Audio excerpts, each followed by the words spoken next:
I'm a 47-year-old dude watching Avatar The Last Airbender for the first time, and I just finished The Day of the Black Sun, bringing me to the halfway point of the third season.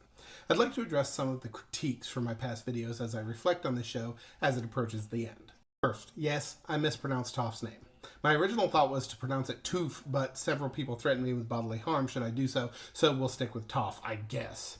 Second, several of you pointed out that the canonical description for this plucky assortment of heroes is not, as I previously stated, the Aang Gang, and instead just the Gang, which, despite being taxonomically incoherent, does lack the narrow pronunciation tightrope that Aang Gang has to walk, so fine, I won't call them the Aang Gang anymore.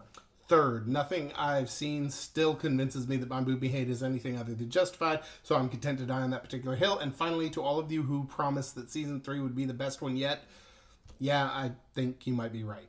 I'm a firm believer that nothing yields excellent storytelling like pressure, and every single one of the big Aang Theory cast is absolutely going through it this season. But at the same time, the first half of the season actually sees the show take a bit of a breath, giving us time for each of the Aang train to take a moment to reflect not just on their future, but the way they see their place within the world. From Sokka reckoning on his value-absent bending abilities, to Katara having to choose between helping people in the immediate term, even at the cost of the bigger picture, to an entire episode literally devoted to the toll that stress, anxiety, and insomnia can take on even the strongest of us, and to Iroh just getting diesel as hell by pulling a Linda Hamilton in T2, every member of the Aangcredibles gets their showcase, and it's an absolute delight. We got to see the history and lore of this world expand in ways both powerful, the Avatar and Fire Lord episode could have felt info-dumpy, but instead is one of my favorites, and terrifying. The Puppet Master was a straight-up horror story, and I have so many thoughts on it.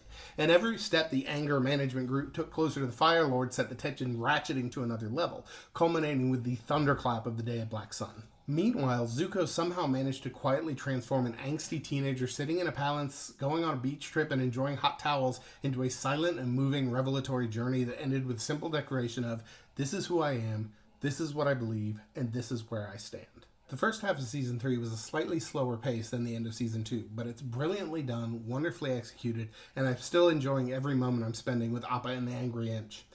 Tonight at 7 p.m. Central on TikTok Live, I'll be going live with several other authors to break down the episodes, rank the characters, and tell you which of the Angry Birds are my favorites. I know some of you have asked if I could share the recordings of these lives should you not be able to attend, and I am working on that and will update you when those become available. But if you're able to join us, I hope to see you there.